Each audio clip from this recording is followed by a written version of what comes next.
ધોરણ 10ના રિઝલ્ટ અંગેના ખૂબ જ અગત્યના સમાચાર છે। આવતીકાલે સવારે 8 વાગે રિઝલ્ટ જાહેર થઈ જશે। આવતીકાલે ધોરણ 10નું પરિણામ સવારે 8 વાગ્યાથી GSEB.org આ વેબસાઇટ પર જોવા મળશે। તમને વોટ્સએપ પર આ રિઝલ્ટ મળી રહેશે। અહીંયા વોટ્સએપ નંબર આપેલો છે, એ નંબર પર તમે તમારો જે GSEB નંબર છે એટલે કે તમારો બેઠક ક્રમાંક છે એ તમે મોકલશો એટલે તમને રિઝલ્ટ મળી જશે। કુલ 8.92 લાખ વિદ્યાર્થીઓ પરીક્ષા આપેલી હતી।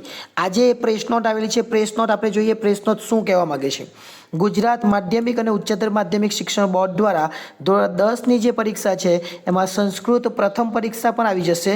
એટલે કે GSEB.org પર 8 તારીખે 8 વાગ્યે પરીક્ષાનો બેઠક ક્રમાંક લખીને આપણે રિઝલ્ટ જોઈ શકીશું। અહીંયા તમે જોઈ શકો છો આપણને વોટ્સએપ પર એ રિઝલ્ટ આપવાના છે, એટલે વોટ્સએપ નંબર પણ અહીંયા આપેલો છે અને આ વોટ્સએપ નંબરના આધારે તમને રિઝલ્ટ મળી રહેશે। આ એકદમ સાચી પ્રેસ નોટ છે એને જાણવા માટે નીચે તમે જોઈ શકો છો આપણને અહીંયા સચિવના સહી સિક્કા પર જોવા મળે છે અને 7 તારીખ પણ જોવા મળે છે। એનો મતલબ કે આવતી તારીખે 8 વાગ્યે સવારે તમારું રિઝલ્ટ જાહેર થઈ જશે। અને એના માટેના બીજા અન્ય કોઈ સમાચાર જોઈતા હોય તો આપણી ચેનલને સબસ્ક્રાઈબ કરવાની બાકી હોય તો એ પણ કરી લેજો। આભાર।